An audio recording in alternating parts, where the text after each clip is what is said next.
जीवन में कैसी भी परिस्थिति आ जाए, लेकिन अगर आपका विश्वास ऊपर वाले पर है तो यकीन मानिए आपको कोई ना कोई रास्ता जरूर दिख जाएगा और आपकी सारी परेशानियां हल हो जाएगी।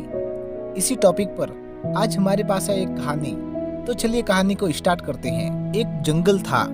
उस जंगल में एक हिरणी थी जो गर्भवती थी और उसके बच्चे का जन्म होने वाला था। वो एकांत की तलाश में घूम रही थी। उसे नदी किनारे ऊंची और घनी घास दिखी। उसे वो उपयुक्त स्थान लगा शिशु को जन्म देने के लिए। वहां पहुंचते ही उसे प्रसव पीड़ा शुरू हो गई। उसी समय आसमान में घंघोर बादल वर्षा को आतुर हो उठे और बिजली कड़कने लगी।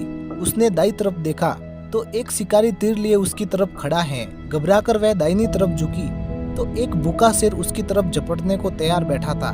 सामने सूखी घास थी जो आग पकड़ चुकी थी और पीछे की तरफ देखा तो नदी में बहुत ही ज्यादा जल था। मादा हिरणी अब क्या करती? प्रसव पीड़ा से व्याकुल थी। अब क्या होगा? क्या हिरणी जीवित बचेगी? क्या वो शावक को जन्म दे पाएगी? क्या शावक जीवित बचेगा?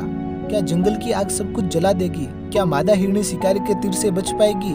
क्या मादा हिरणी भूखे शेर का भोजन बनेगी? वो एक तरफ आग से घिरी है और पीछे नदी है। वो क्या करेगी? हिरणी अपने आप को सुनने में छोड़ अपने बच्चे को जन्म देने में लग गई। कुदरत का करिश्मा देखिए।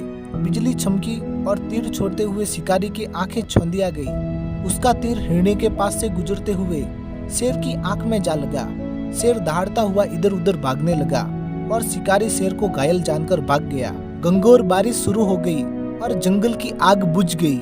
हिरणी ने शावक को जन्म दिया।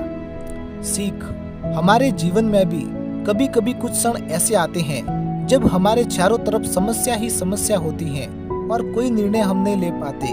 तब सब कुछ नियति के हाथों सौंपकर अपने उत्तरदायित्व व प्राथमिकता पर हमें ध्यान केंद्रित करना चाहिए। अनंत यश, अपयश, हार, जीत, मृत्यु, जीवन, इनका अंतिम निर्णय ईश्वर करता है। हमें उस पर विश्वास करके उसके निर्णय का सम्मान करना चाहिए।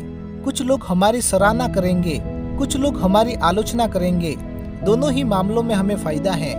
एक हमें प्रेरित करेगा और दूसरा हमें भीतर से सुधारेगा।